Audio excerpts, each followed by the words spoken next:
നമസ്കാർ, ഞാൻ ഹരിത. ഹിന്ദി വിത്ത് ഹരിത എന്ന ചാനലിലേക്ക് എല്ലാവർക്കും സ്വാഗതം.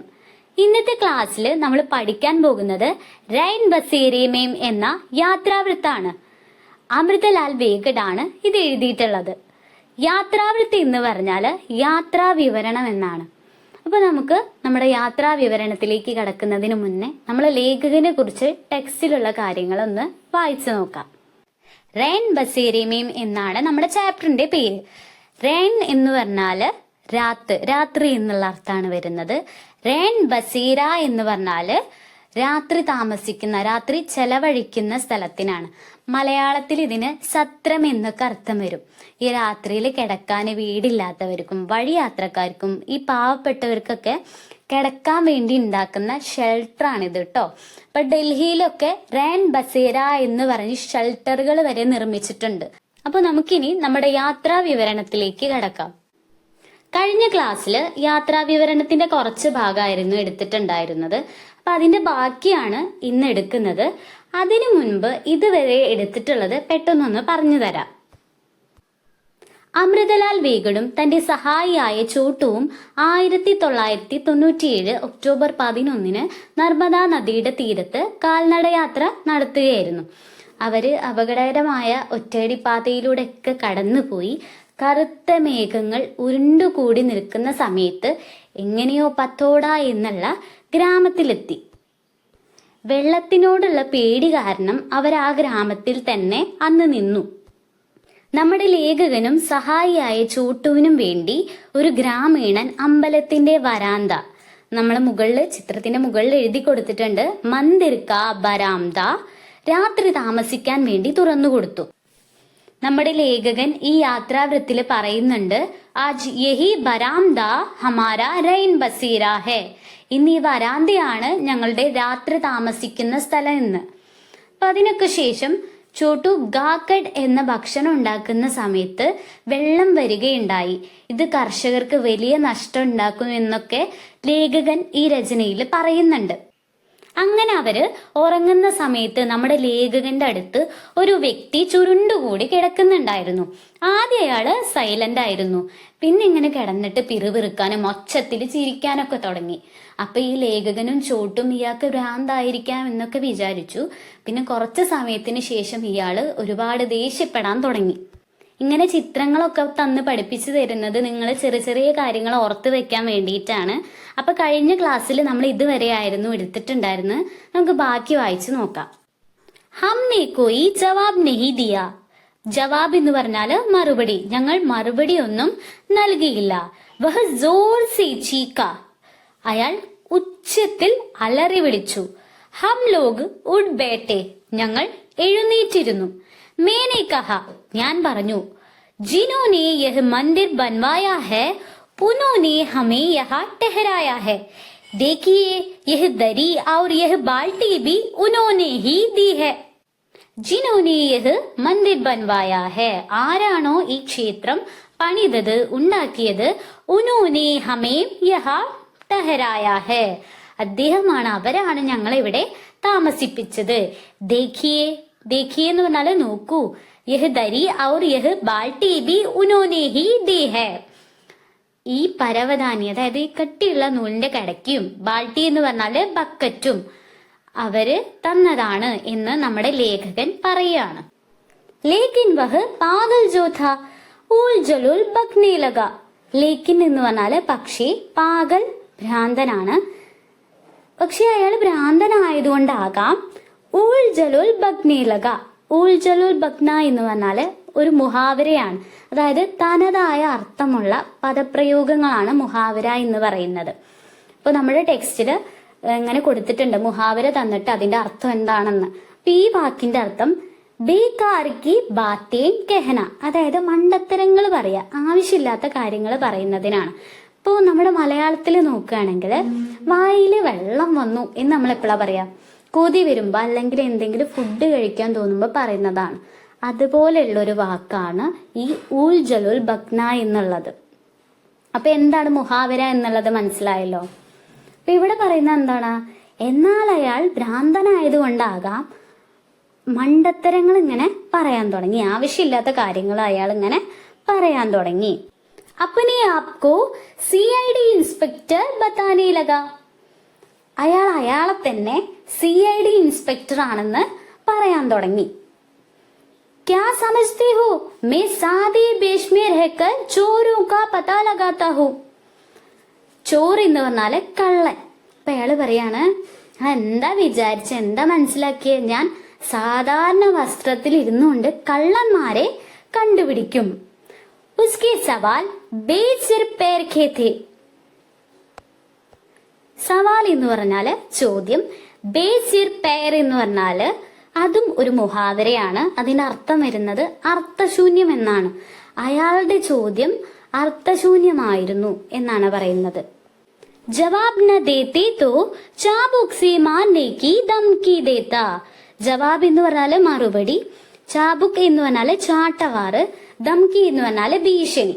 അപ്പൊ മറുപടി പറഞ്ഞില്ലെങ്കിൽ ചാട്ടവാറ് കൊണ്ട് അടിക്കുമെന്ന് അയാള് ഭീഷണിപ്പെടുത്തി. ഇസ്ലിയെ മേ കോയി ന കോയി ജവാബ് ദേത്താ രഹാ. ഇസ്ലിയെ അതുകൊണ്ട്, മേ എന്ന് പറഞ്ഞാല് ഞാൻ, ജവാബ് എന്ന് പറഞ്ഞാൽ നിങ്ങൾക്ക് അറിയില്ലേ മറുപടി, അതുകൊണ്ട് ഞാൻ ഒന്നല്ലെങ്കിൽ മറ്റൊന്ന് അല്ലെങ്കിൽ എന്തെങ്കിലും ഒരു മറുപടി നൽകിക്കൊണ്ടിരുന്നു എന്നാണ് പറയുന്നത്. ഇത് നമ്മുടെ ലേഖകനാണ് കേട്ടോ പറയുന്നത്.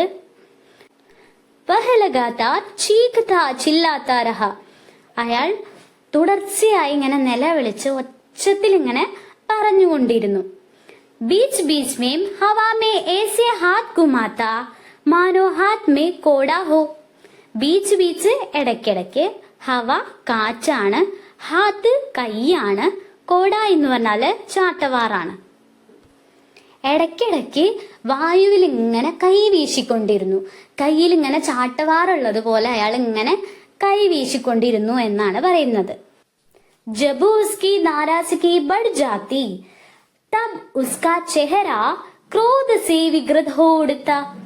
നാരാസ്ഗി എന്ന് പറഞ്ഞാല് ദേഷ്യം, ചെഹറ എന്ന് പറഞ്ഞാല് മുഖം, ക്രോധ് എന്ന് പറഞ്ഞാല് ദേഷ്യം തന്നെയാണ്, വികൃതി എന്ന് പറഞ്ഞാല് വികൃതം. എപ്പോഴാണോ അയാളുടെ ദേഷ്യം കൂടുന്നത്, വർദ്ധിക്കുന്നത്, അപ്പോൾ അയാളുടെ മുഖം ദേഷ്യം കൊണ്ട് വികൃതമാകും എന്നാണ് പറയുന്നത്. മേനെ അപ്നെ ആപ്കോ കബി ഇത്തന അസഹായ് അനുഭവ് നഹി കിയാ ഥാ. നമ്മുടെ ലേഖകൻ പറയാണ്, ഞാൻ എന്നെ തന്നെ, ഞാൻ സ്വയം ഒരിക്കലും ഇത്രയും നിസ്സഹായനായിട്ട് അനുഭവപ്പെട്ടിട്ടില്ലായിരുന്നു എന്നാണ് പറയുന്നത്. ലാച്ചാർ ഹം ഉസ്കി ദൗസ് സെഹത്തെ രഹേ. ലാച്ചാർ ഹം എന്ന് പറഞ്ഞാല് നിസ്സഹായരായി ഞങ്ങൾ, ദൗസ് എന്ന് പറഞ്ഞാല് ഭീഷണി, നിസ്സഹായരായി ഞങ്ങൾ അയാളുടെ ഭീഷണി സഹിച്ചുകൊണ്ടിരുന്നു. പാസ് പടോസ് മേ കൈ ഗർഥേ. കൈ എന്ന് പറഞ്ഞാല് ഒരുപാട്, ധാരാളം അല്ലെങ്കിൽ നിരവധി എന്നുള്ള അർത്ഥമാണ് വരുന്നത്. ഗർ എന്ന് പറഞ്ഞാല് വീട്, അയൽപക്കത്ത് നിരവധി വീടുകൾ ഉണ്ടായിരുന്നു. ഹമാരി സഹായത കെ ലിയേ ക്യോ കോയി ആ നഹി രഹാ. സഹായത കെ ലിയേ സഹായിക്കാൻ വേണ്ടി, ക്യോം എന്തുകൊണ്ട്, കോയി എന്ന് പറഞ്ഞാല് ആരും, ആ നഹി രഹാ ഞങ്ങളെ സഹായിക്കാൻ വേണ്ടി എന്തുകൊണ്ടാണ് ആരും വരാത്തത് എന്നാണ് ഇവിടെ ചോദിക്കുന്നത്. നഹി രഹ എന്നുള്ളത് നമ്മുടെ അടുത്ത പേജിലാണ്. അപ്പൊ നമുക്ക് ബാക്കി വായിക്കാം. क्या कोई समझता नहीं कि हमारे साथ क्या हो रहा है. നമുക്ക് എന്താണ് സംഭവിക്കുന്നതെന്ന് ആർക്കും മനസ്സിലാകുന്നില്ലേ. ऐसा लगता था मानो यह रात कभी खत्म ही नहीं होगी. ഈ രാത്രി, രാത്രി എന്ന് പറഞ്ഞാല് രാത്രി, ഈ രാത്രി ഒരിക്കലും അവസാനിക്കുകയില്ലെന്ന് തോന്നിയിരുന്നു. തബി ഉസ്കാ ധ്യാൻ കോനെ മേ രഖേ ഹമാരാ സാമാൻ കി ഓർ ഗയാ. തബി എന്ന് പറഞ്ഞാല് അപ്പോൾ, ധ്യാൻ എന്ന് പറഞ്ഞാല് ശ്രദ്ധ, സാമാൻ എന്ന് പറഞ്ഞാല് സാധനം. അപ്പോൾ അയാളുടെ ശ്രദ്ധ മൂലയിൽ, ഒരു കോർണറിൽ വെച്ചിരിക്കുന്ന ഞങ്ങളുടെ സാധനങ്ങളിലേക്ക് തിരിഞ്ഞു. ഇസ്മേ ക്യാ ഹേ മുझे इसकी തലാശി ലേനി ഹോഗി. നമ്മുടെ ഭ്രാന്തനായിട്ടുള്ള വ്യക്തിയാണ് കേട്ടോ ഇത് പറയുന്നത്. ഇസ്മേ ക്യാ ഹേ, ഇതിൽ എന്താണ്. തലാശി എന്ന് പറഞ്ഞാല് പരിശോധന, എനിക്ക് ഇത് പരിശോധിക്കേണ്ടി വരുമെന്ന് അയാള് പറഞ്ഞു. മുझे ചിന്താ ഹുയി उसमें सब्जी काटने का चाकू भी था. कहीं वह उसके हाथ लग गया तो मेरे मेरे भीतर भय की एक हिलोर सी उड़ी. നമ്മുടെ ലേഖകൻ ടെൻഷനായി, ഒരു പേടി തോന്നി എന്നാണ് പറയുന്നത്. അപ്പൊ എന്താണ് അതിന് കാരണം? സബ്ജി എന്ന് പറഞ്ഞാല് പച്ചക്കറി, കാട്ന എന്ന് പറഞ്ഞാല് മുറിക്കുക, ചാക്കു കത്തിയാണ്, ഹാത്ത് എന്ന് പറഞ്ഞാല് കൈ, മേരെ എന്ന് പറഞ്ഞാല് എന്റെ, ഭീത്തർ ഉള്ളിൽ, ഭയ് എന്ന് പറഞ്ഞാല് ഭയം, പേടി എന്നുള്ള അർത്ഥാണ് വരുന്നത്. ഇപ്പൊ എന്താണ് അയാളുടെ പേടി? എന്താണ്? അതിൽ പച്ചക്കറി മുറിക്കുന്ന കത്തിയും ഉണ്ടായിരുന്നു. അഥവാ അത് അയാളുടെ കയ്യിൽ കിട്ടിയാലോ എന്നായിരുന്നു നമ്മുടെ ലേഖകന്റെ പേടി. എന്റെ ഉള്ളിൽ ഭയത്തിന്റെ ഒരു തിരമാല, ഒരു തരംഗം. ഈ ഭ്രാന്തനായിട്ടുള്ള വ്യക്തിയുടെ ശ്രദ്ധ നമ്മുടെ ലേഖകന്റെയും സഹായിയുടെയും സാധനത്തിലേക്ക് പോയിട്ട് അയാൾ ഇത് പരിശോധിക്കണം എന്ന് പറഞ്ഞപ്പോ നമ്മുടെ ലേഖകൻ എന്തിനാ പേടിച്ചത്? പച്ചക്കറി മുറിക്കുന്ന കത്തി അതിലുണ്ടായിരുന്നു. അതൊരു പക്ഷെ അയാളെ കയ്യിൽ കിട്ടിയാലോ എന്നതായിരുന്നു നമ്മുടെ ലേഖകന്റെ ഉള്ളിലുണ്ടായിരുന്ന പേടി, ഭയം. ഉസ്നെ ഹമാര പിട്ടു ഖോല. പിട്ടു എന്ന് പറഞ്ഞാല് പെട്ടി. അയാൾ ഞങ്ങളുടെ പെട്ടി തുറന്നു. ഏക് ചീസ് നിക്കാൽക്കർ ഫേക്കിനെ ലഗ. ചീസ് എന്ന് പറഞ്ഞാല് സാധനം, നിക്കാൽക്കർ ഫേക്കിനെ ലഗ.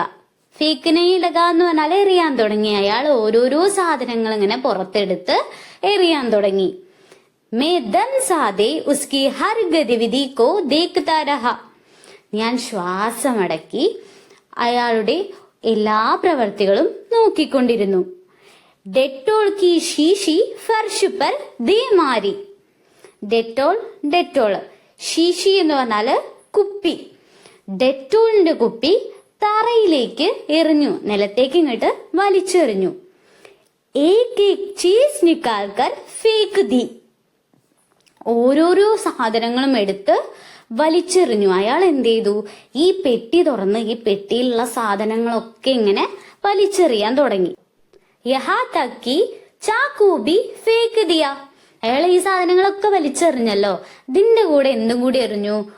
കത്തി പോലും ഇയാള് വലിച്ചെറിഞ്ഞു. അന്തമേം ദോ തീൻ കിതാബേ നിക്കാലി. അന്തമേം അവസാനത്തില്. ദോ എന്ന് പറഞ്ഞാല് 2, തീൻ 3, കിതാബ് എന്ന് പറഞ്ഞാല് പുസ്തകം, ബുക്കിനാണ് കേട്ടോ. അപ്പൊ അവസാനത്തില് 2-3 പുസ്തകങ്ങള് പുറത്തെടുത്തു. കിതാബേം ഉസ്നെ ഖോൽ കർ ദേഖി. കിതാബേം പുസ്തകങ്ങള്, ഖോൽ കർ ദേഖി തുറന്നു നോക്കി. അയാള് പുസ്തകങ്ങൾ ഇങ്ങനെ തുറന്നു നോക്കി. ഫിർ ജോം കി ത്യോം വാപ്പസ് രഖ് ദി. ഫിർ എന്ന് പറഞ്ഞാല് എന്നിട്ട് എന്ത് ചെയ്തു? ജോം കി ത്യോം, അതായത് അതിന്റെ ഹിന്ദിയിലുള്ള അർത്ഥം ജേസെ പെഹലേത്ത അല്ലെങ്കിൽ ബിനാ കിസി പരിവർത്തൻ ക. എന്നിട്ട് അയാൾ എന്ത് ചെയ്തു? അത് അങ്ങനെ തന്നെ അല്ലെങ്കിൽ പഴയതുപോലെ അതേപോലെ തന്നെ എന്ത് ചെയ്തു? വാപ്പസ് രഖ് ദി, തിരിച്ചു വച്ചു. ഹമാരി ഓർ മുഡ്കർ ചോട്ടു സി ബോല, വാട്ട് ഈസ് യുവർ നെയിം. ഞങ്ങളുടെ നേരെ തിരിഞ്ഞ് ചോട്ടുവിനോട് പറഞ്ഞു, എന്താണ് നിന്റെ പേര്? ചോട്ടുവിനെ സഹമത്തെ ഹുവേ കഹ. ചോട്ടു സമ്മതിച്ചുകൊണ്ട് എതിർപ്പ് കൂടാതെ പറഞ്ഞു, മുജെ അംഗ്രേസി നെഹി ആത്തി. മുജെ എന്ന് പറഞ്ഞാല് എനിക്ക്, അംഗ്രേസി എന്ന് പറഞ്ഞാല് ഇംഗ്ലീഷ്, എനിക്ക് ഇംഗ്ലീഷ് അറിയില്ല എന്ന് പറഞ്ഞു. മുജ്സെ പൂച്ച തും ക്യാ കർത്തേ ഹോ. നമ്മുടെ ലേഖകനോട് ചോദിച്ചു, നീ എന്താണ് ചെയ്യുന്നത്? മേനെ കഹ മേ ശിക്ഷക് ഥാ, ബച്ചോ കോ പഠാതാ ഥാ, അബ് റിട്ടയർ ഹോ ഗയാ ഹൂ. ശിക്ഷക് എന്ന് പറഞ്ഞാല് അധ്യാപകൻ, അബ് എന്ന് പറഞ്ഞാല് ഇപ്പോൾ, റിട്ടയർ എന്ന് പറഞ്ഞാല് റിട്ടയർ. മേ ശിക്ഷക് ഥാ, ഞാൻ അധ്യാപകനായിരുന്നു, കുട്ടികളെ പഠിപ്പിച്ചിരുന്നു, ഇപ്പോൾ റിട്ടയർ ആയിട്ടുണ്ട് എന്ന് നമ്മുടെ ലേഖകൻ പറഞ്ഞു. മേരി ആവാസ് സ്ഥിർ ഥി ലേക്കിൻ അന്തർ ഹി അന്തർ മേ ഡരാ ഹുവാ ഥാ. മേരി എന്റെ, ആവാസ് എന്ന് പറഞ്ഞാല് ശബ്ദം, അന്തർ എന്ന് പറഞ്ഞാല് ഉള്ളിൽ, ഡർ എന്ന് പറഞ്ഞാല് പേടി. എന്റെ ശബ്ദം സ്ഥിരമായിരുന്നു, ഉറച്ചതായിരുന്നു, പക്ഷെ ഉള്ളിന്റെ ഉള്ളിൽ ഞാൻ ഭയപ്പെട്ടിരുന്നു എന്നാണ് നമ്മുടെ ലേഖകൻ പറയുന്നത്. വഹ് ചുപ് രഹ മാനോ കഹി ഖോ ഗയാ ഹോ, മാനോ കുച്ച് യാദ് കർ രഹാ ഹോ, मानो उसके भीतर कुछ അലോണ്ടിത് ഹോ രഹാ ഹോ. നമ്മുടെ ലേഖകനോട് നിങ്ങൾ എന്താ ചെയ്യുന്നത് എന്നൊക്കെ ചോദിച്ചപ്പോ ലേഖകൻ അധ്യാപകനായിരുന്നു എന്ന് പറഞ്ഞു. അപ്പൊ ഇതൊക്കെ കേട്ട് വഹ് ചുപ് രഹ, അയാൾ ഇങ്ങനെ മിണ്ടാതിരുന്നു. മാനോ കഹി ഖോ ഗയാ ഹോ, മാനോ കുച്ച് യാദ് കർ രഹാ ഹോ. യാദ് എന്ന് പറഞ്ഞാല് ഓർമ്മ. അപ്പൊ ഇവിടെ പറയുന്നത് എന്താന്ന് വെച്ചാല് അയാള് എന്തോ ചിന്തിച്ചിരുന്നു, അതായത് അയാളുടെ മൈൻഡ് എങ്ങോട്ടോ പോയി.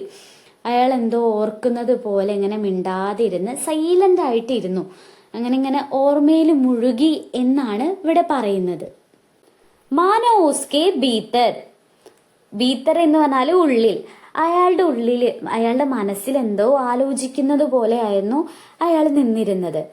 കുച്ച് ക്ഷൺ തക് മുझे एक टक देखते रहने के बाद बोला अच्छा सो जाओ. കുച്ച് എന്ന് പറഞ്ഞാല് കുറച്ച് നേരത്തേക്ക് എന്നെ തുറച്ചു നോക്കിയതിന് ശേഷം അയാൾ പറഞ്ഞു അച്ഛാ സോ ജാവോ. അച്ഛ എന്ന് പറഞ്ഞാല് ശരി, ഉറങ്ങിക്കോളൂ എന്ന് പറഞ്ഞു. മേ സിർ സേ ലേക്കർ പാവ് തക് ഓണ്ട് കർ സോ ഗയാ. സിർ എന്ന് പറഞ്ഞാല് തല, പാവ് എന്ന് പറഞ്ഞാല് കാല്. ഞാൻ തല മുതൽ കാല് വരെ മൂടിക്കെട്ടി ഉറങ്ങി.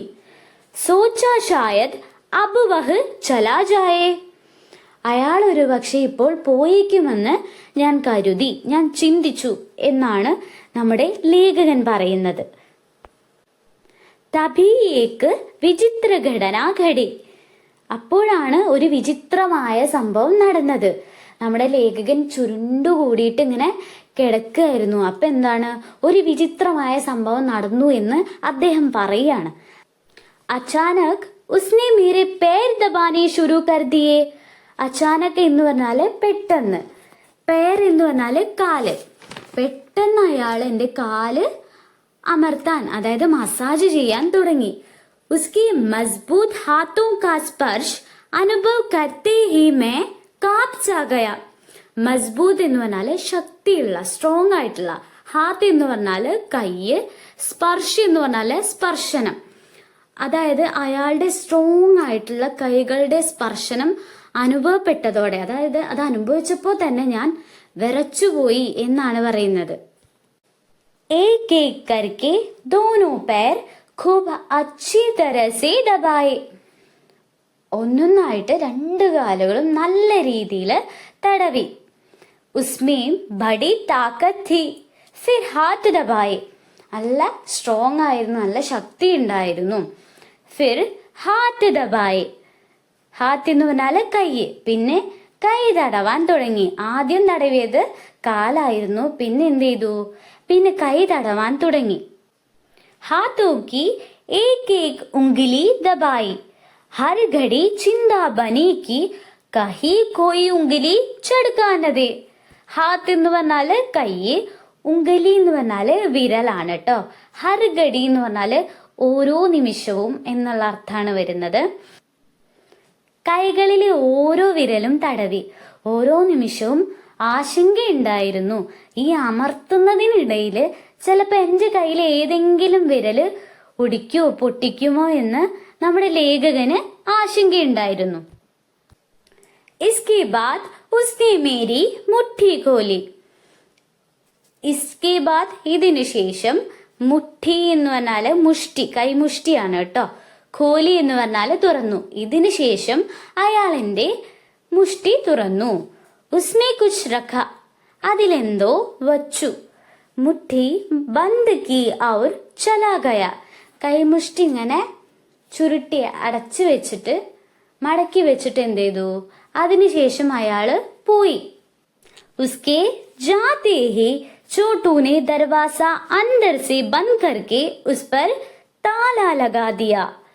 ഉസ്കെ ജാതേ ഹി, അയാൾ പോയ ഉടൻ തന്നെ ചോട്ടു, നമ്മുടെ ലേഖകന്റെ സഹായിയായ ചോട്ടു, ദർവാസ എന്ന് പറഞ്ഞാല് വാതില്, അന്തർ എന്ന് പറഞ്ഞാല് അകത്ത്, ഉസ്പർ എന്ന് പറഞ്ഞാല് അതിൽ, താല എന്ന് പറഞ്ഞാല് ലോക്കാണ് കേട്ടോ.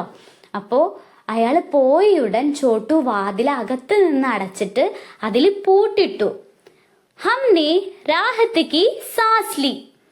രാഹത്ത് എന്ന് പറഞ്ഞാല് ആശ്വാസം, സാസ് എന്ന് പറഞ്ഞാല് ശ്വാസം. ഞങ്ങൾ ആശ്വാസത്തിന്റെ ശ്വാസം വിട്ടു എന്നാണ് പറയുന്നത്. ഒരു ഭ്രാന്തുള്ള വ്യക്തി അവിടെ നിന്ന് പോവുകയാണ് ചെയ്തതല്ലേ. അതുകൊണ്ട് എന്താണ്, അത് അവർക്ക് വലിയൊരു ആശ്വാസമായിരുന്നു. കാരണം അമ്പലത്തിന്റെ വരാന്തയില് അവര് കിടന്നുറങ്ങുമ്പോൾ ഇയാൾ ആദ്യം എന്താണ് അടുത്ത് വന്ന് കിടന്ന് വളരെ സൈലന്റ് ആയിരുന്നു. പിന്നെ ഇയാൾ എന്താണ് ഒരുപാട് ഒച്ചത്തിൽ സംസാരിക്കാനും ദേഷ്യപ്പെടാനൊക്കെ തുടങ്ങിയല്ലേ. അപ്പൊ ഈ ദേഷ്യപ്പെട്ടതിന് ശേഷം എന്താണ്, കുറച്ചു കഴിഞ്ഞതിന് ശേഷം ഈ പെട്ടിയിലുള്ള പുസ്തകങ്ങൾ കാണുകയും ലേഖകനോട് നിങ്ങൾ എന്താ ചെയ്യുന്നത് എന്ന് ചോദിച്ചപ്പോൾ അധ്യാപകനാണെന്ന് അറിഞ്ഞതിന് ശേഷമാണ് നമ്മുടെ ഈ ഭ്രാന്തായിട്ടുള്ള വ്യക്തി ഒന്ന് സൈലന്റ് ആയിട്ടുള്ളത്. അപ്പൊ അതിനുശേഷമാണ് ഇയാൾ ഉറങ്ങിക്കോളൂ എന്നൊക്കെ പറഞ്ഞ് കയ്യിൽ എന്തോ വെച്ചു കൊടുത്തിട്ട് അവിടെ നിന്ന് പോയത്. അപ്പൊ ഇതെന്താണ്, ഇയാൾ പോയി കഴിഞ്ഞപ്പോൾ ലേഖകനും ചോട്ടുവിനും വലിയൊരു ആശ്വാസമായി. അവരെന്താണ് ഒരു ദീർഘനിശ്വാസം വിട്ടു എന്നാണ് പറയുന്നത്. ഇന്നത്തെ ക്ലാസ്സിൽ ഇത്ര മാത്രമേ എടുക്കുന്നുള്ളൂ. കാരണം ഇത് വലിയൊരു യാത്രാവിവരണമാണ്. ഇതിന്റെ ബാക്കി വേറൊരു വീഡിയോ ആയിട്ട് പോസ്റ്റ് ചെയ്യുന്നതാണ്. പിന്നെ 10ാം ക്ലാസ്സിലെ എല്ലാ ചാപ്റ്റേഴ്സും ഇങ്ങനെ പ്രധാനപ്പെട്ട പോയിന്റ്സ് ഒക്കെ മാർക്ക് ചെയ്തിട്ട് നമ്മുടെ ചാനലിൽ അപ്ലോഡ് ചെയ്തിട്ടുണ്ട്. നിങ്ങൾ ഇങ്ങനെ പഠിച്ചു കഴിഞ്ഞാൽ, ഓരോ പ്രധാനപ്പെട്ട പോയിന്റ്സും പഠിച്ചു കഴിഞ്ഞാൽ എക്സാമിന് ചോദ്യം വന്നു കഴിഞ്ഞാൽ ഏത് ഭാഗത്തു നിന്നാണ് ചോദ്യം വന്നിട്ടുള്ളതെന്നും ഓരോരോ പോയിന്റും നിങ്ങൾക്ക് വിട്ടുപോകാതെ ഉത്തരം എഴുതാൻ പറ്റും. അപ്പൊ ഈ രീതിയിൽ പഠിച്ചു പോവുക. ക്ലാസ് എടുക്കുമ്പോൾ തന്നെ ഈ പോയിന്റ്സ് ഒക്കെ പഠിക്കുക. പിന്നെ നിങ്ങളടുത്ത് എനിക്ക് പറയാനുള്ളത്, നിങ്ങൾക്ക് ക്ലാസ്സുകൾ ഇഷ്ടപ്പെടുന്നുണ്ട്, മനസ്സിലാവുന്നുണ്ടെങ്കിൽ കമന്റ് ബോക്സിലൂടെ എന്നെ അറിയിക്കാനും നിങ്ങൾ മറന്നു പോകരുത്. അപ്പോൾ നമുക്കിനി അടുത്ത ക്ലാസ്സിൽ കാണാം.